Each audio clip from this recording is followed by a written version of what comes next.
Majma'ul Bahrain is the place where the two oceans meet. An ocean of knowledge that is externally derived. You got to burn the midnight oil, you got to work. If you don't plant, you cannot reap. That's external knowledge. But then there is also another ocean of knowledge that is internally received. And it is only when these two oceans of knowledge are harmoniously integrated that you can find the critical thinker. If Iqbal were here, he would explain this much better than I can possibly do. And he wrote the two first chapters of his reconstruction. Difficult chapters to study.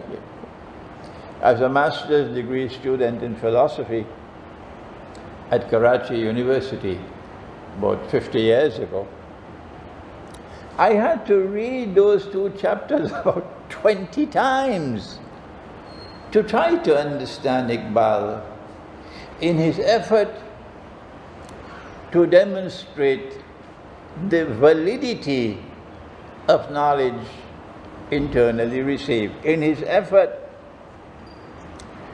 to establish the validity, the credentials of knowledge which is internally received, because the modern West says, no, that's not knowledge, that came from Disneyland, but cannot be admitted as knowledge. Knowledge that is internally received. And so it is at Majma'ul Bahrain that you will find the real thinker, the critical thinker. This is Suratul Kahf of the Qur'an.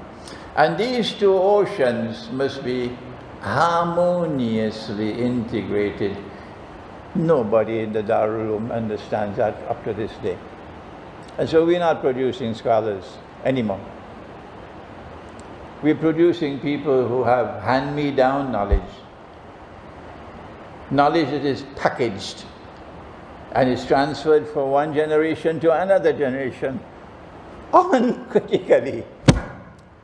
When Allah has said, I've sent this book to people who think. And so now if we are to be eligible of the capacity to penetrate the internal reality of things, if we are to be eligible to become critical thinkers, not only do we have to learn how to think rationally, but we also have to learn how to receive knowledge internally. And I want to now take you to the first verse of the Qur'an. And it is in Surah Al-Waqi'ah. And pay careful attention. Allah speaks in Surah Al-Waqi'ah, بعد أعوذ بالله من الشيطان الرجيم, and he says, فلا أقسم بمواقع النجوم, and I take an oath, I take an oath by the positions in which the stars are located. And elsewhere he said that I've given you the stars in the lowest sky as lamps, masabih. A lamp provides light. With light you know which way to go. And so the stars are there to provide guidance. وَبِالنَّجْمِ هُمْ يَهْتَدُونَ, and with the stars they locate direction.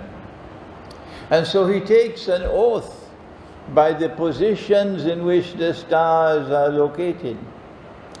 And then he goes on to say, this is no ordinary qasam or oath. This is the mother of all. This is a tremendously important important qasam or oath. وَإِنَّهُ لَقَسَمٌ لَوْ تَعْلَمُونَ عَظِيمٌ. What is it? He then goes on to say, إِنَّهُ لَقُرْآنٌ كَرِيمٌ. Quran means recitation. Quran means recitation. That's what Quran means. This is a recitation which is noble and generous. With this recitation, you can be raised in nobility. في كتاب مكنون, and this recitation is located in a book which protects it, which is protected. Now listen. لا يمسه إلا المطهرون. None can touch it. None can touch it except those who are pure and clean. This is leading us now to the morality of critical thinking. We come to it in a moment. None can touch it. Touch what? Touch the Quran or touch the kitab which protects it? Touch what? Obviously, none can touch this Quran. None can touch this Quran. But the Quran is a recitation. A recitation is located in the world of sound. So how can you touch something that is located in the world of sound? We have the physics department here. You can't touch something that is located in the world of sound. So this is not to be understood literally. This is ayah mutashabiha. It has to be interpreted. None can touch this Quran other than those who are clean and pure.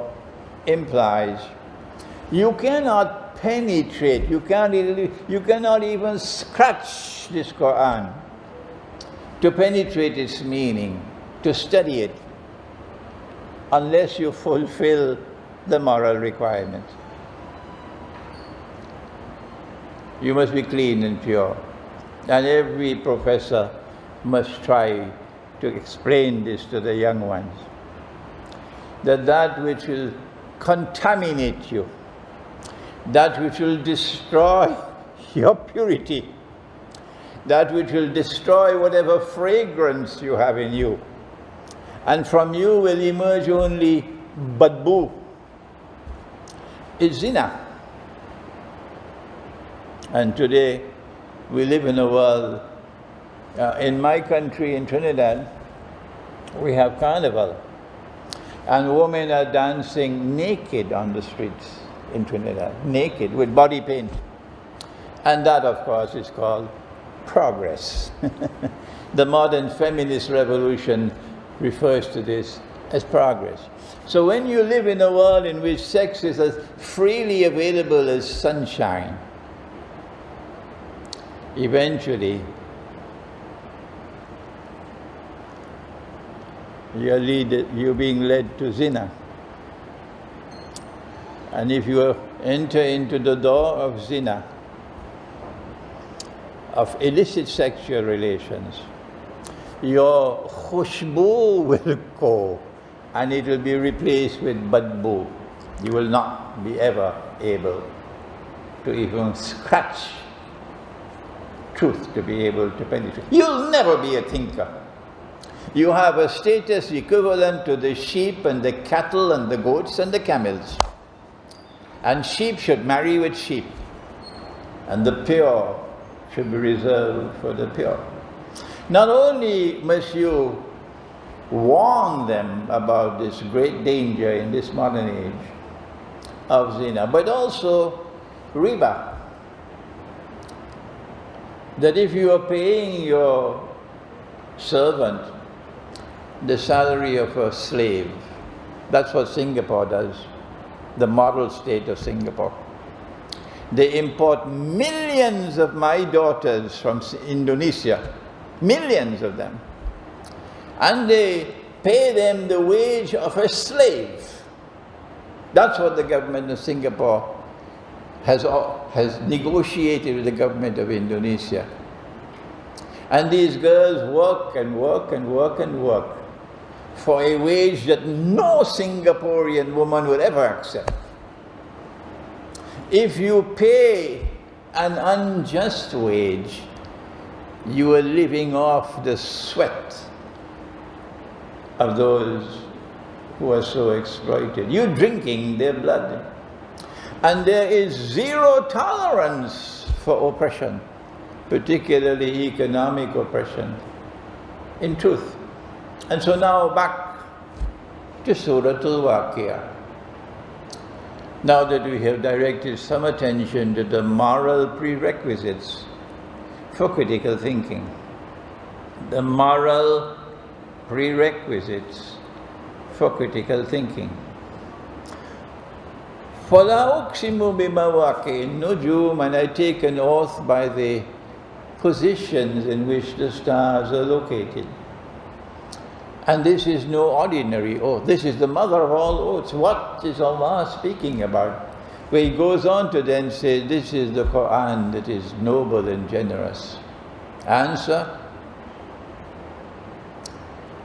that if you want to study the Qur'an, you cannot do it by studying, Surah Al-Fatiha first, and then Surah Al-Baqarah, and then Surah Al Imran. Not even a schoolboy should do that. Allah never divided the Qur'an into surahs for study. No. He says so in the Qur'an. You must read my book, the Qur'an in the moon.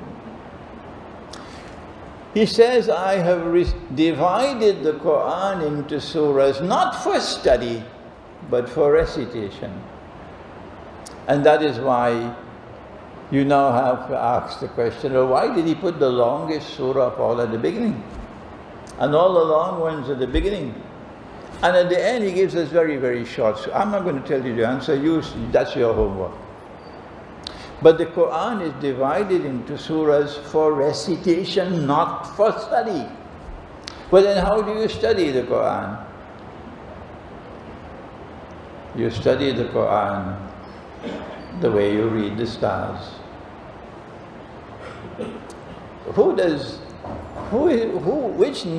Which pilot who has to navigate a ship would look at one star, and with only one star he's able to locate direction? No.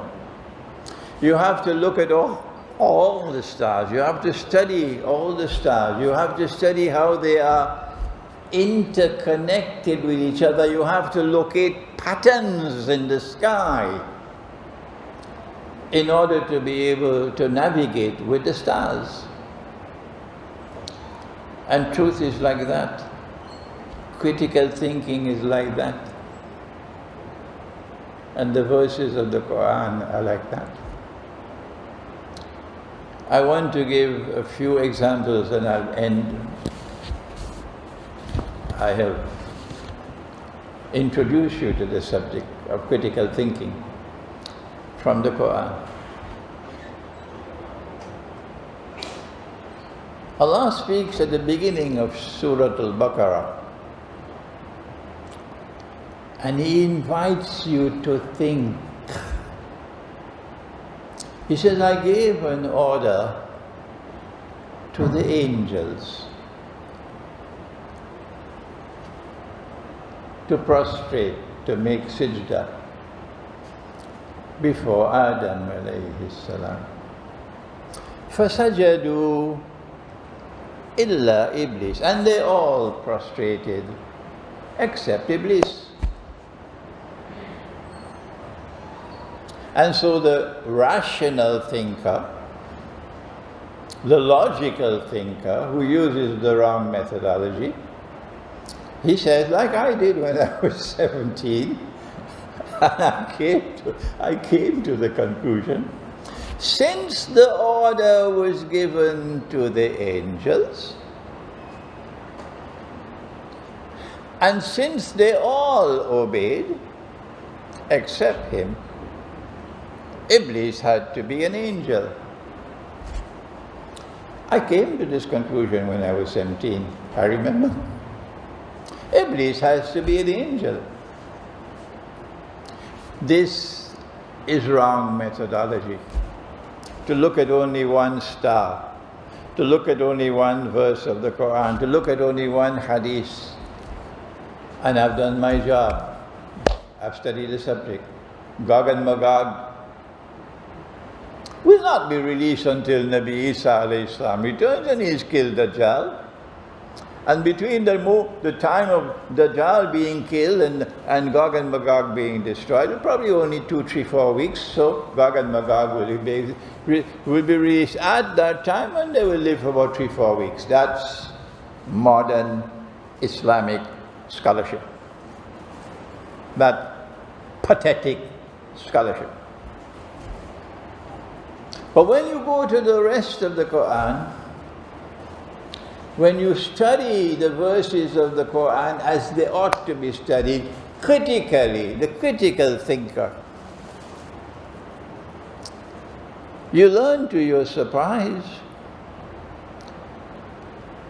that angels don't have a free will. Angels don't have the capacity for choice. وَيَفْعَلُونَ مَا يُؤْمَرُونَ. They have to do whatever they are ordered to do. They have no choice. So if Allah gave an order to the angels to submit, to make sajda, they had no choice, they had to submit. But He had a choice. So He couldn't be an angel. That's critical thinking. And then Allah went on in Surah Al-Kahf to say, وَكَانَ مِنَ الْجِنِّ. Why did He construct the Qur'an like this? Why did He open the Qur'an with this statement? I ordered the angels to make sajda and they all did except Him. Answer, that Allah is teaching us a lesson in critical thinking. That's why. And He starts at the beginning of the Qur'an. Let me give you a second example. And this one with more profound implications. And when you go back home, I suggest you look up all the tafsir of the Qur'an you can find and all the translations. I have the opinion that the miraculous word of Allah cannot be translated. So I never translate the Qur'an. Rather, I offer an explanation of the Qur'an, not a translation. So here is a verse of Surah Al-Ma'idah. And this is what Allah says. Ya ayyuhal ladhina amanu, O you who have faith in this Qur'an. La tattakhidhu al-yahuda wal-nasara awliya. Do not take the Jews and do not take the Christians as your friends and allies. Ba'duhum awliya'u ba'd. The explanation that is offered by modern Islamic scholarship is they are friends and allies of each other. The Jews and the Christians, they are friends and allies of each other, which is absolutely false. There is no question about it, this is false. Jews and Christians were never friends and allies of each other. They were not friends and allies at the time when the Qur'an was revealed. And they were never friends and allies for more than 1,000 years after that. So how can you say they are friends and allies of each other. That's false. And yet, that's what you'll find in every tafsir, every tarjuma of the Quran you pick up. Do your homework and check it out. وَمَن يَتَوَلَّهُم مِّنكُمْ فَإِنَّهُ مِنْهُمْ. And whosoever from amongst you turn to them with friendship and alliance, you belong to them, you no longer belong to the Ummah of Muhammad alayhi salatu wasalam. Inna Allah la yahdi al-qawm al-zalimin. And Allah does not provide guidance for a wicked people. So what is the Quran saying? The critical thinker will not take a verse or a part of a verse in isolation. Critical thinking requires you to go to the entire canvas, study all the verses pertaining to the subject, all the stars, and locate the pattern which brings them all together into a harmonious whole. That is critical thinking. So you would not examine the virus and the vaccine by itself, would you? By itself, without seeking to locate how it's connected with other things, okay? If they don't want to think critically, well, let them be. But you are now critical thinkers. And so what is the Quran saying? If the Quran tells me I can marry a Christian girl, yes, I can marry her. I have permission. And if I'm not allowed to be friends and allies with Christians and Jews, I'll have to say to her, to my wife, Jani, you know, you can be my wife, but you can't be my friend.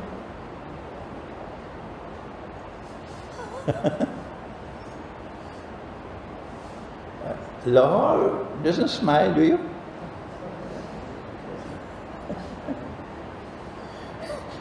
जान मेरी बेगम बन सकती है लेकिन दोस्त नहीं बन सकती है. What a load of rubbish. You can be my wife, but you can't be my friend. So obviously there's something wrong with this. Or your Christian or your Jewish neighbor comes and you invite him to eat. Or he invites you to eat. And the Quran says, his food is halal for you, your food is halal for him. So after the meal you say to him, Rabbi, thank you for this lovely dinner. I enjoyed sitting with you and having a nice dinner, but Rabbi, you can't be my friend, you know. I can eat with you, but you can't be my friend. At least some people in Lahore can smile. So now, it's ridiculous. This explanation of the verse of the Quran that we now have in nearly every copy of the Quran you find doesn't make sense. Critical thinking is required. And when we do that, we find that while there are some Christians with whom we are prohibited from being friends and allies, there are other Christians who are not like that.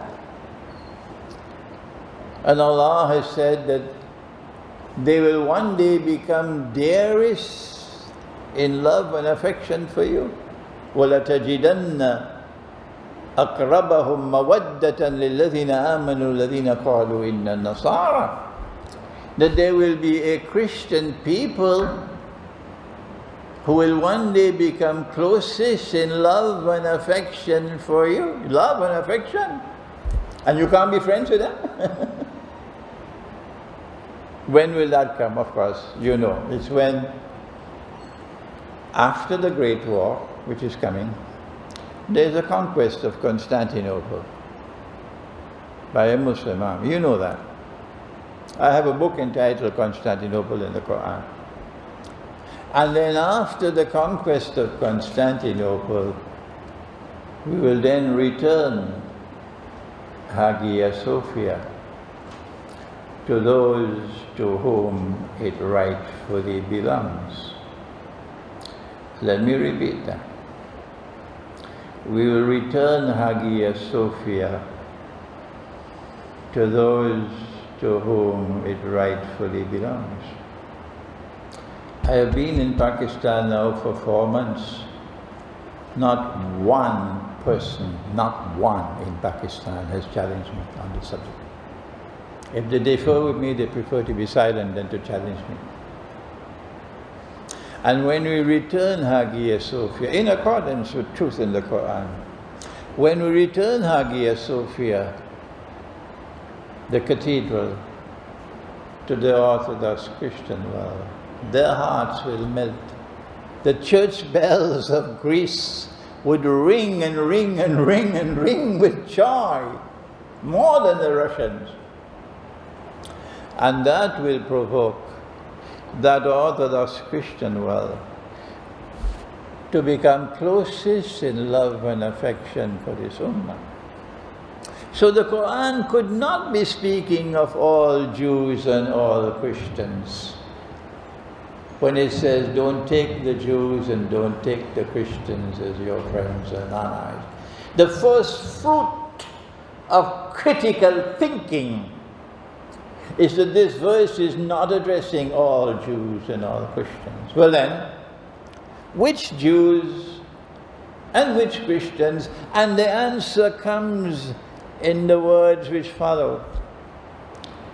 Don't take Jews and Christians as your friends and allies who are themselves friends and allies of each other. The Qur'an is telling us that a day will come when part of the Christian world and part of the Jewish world will reconcile and form friendship and alliance, and that's your Zionist Judeo-Christian alliance, which has given us the United Nations organization, which has given us the International Monetary Fund, and so many other things. Don't take them as your friends and allies. Not all Christians and all Jews. And whosoever turns to them to become a member state of NATO, and you say you're Muslim, and you are a member state of NATO, you belong to them. You do not belong to this Ummah, and Allah does not provide guidance for wicked people. I have given you these 2 examples. I wish I had more time to go to other verses of the Qur'an to show how, with critical thinking, you can penetrate truth. And there are millions of pearls located in the Qur'an, millions of them, waiting for the critical thinker.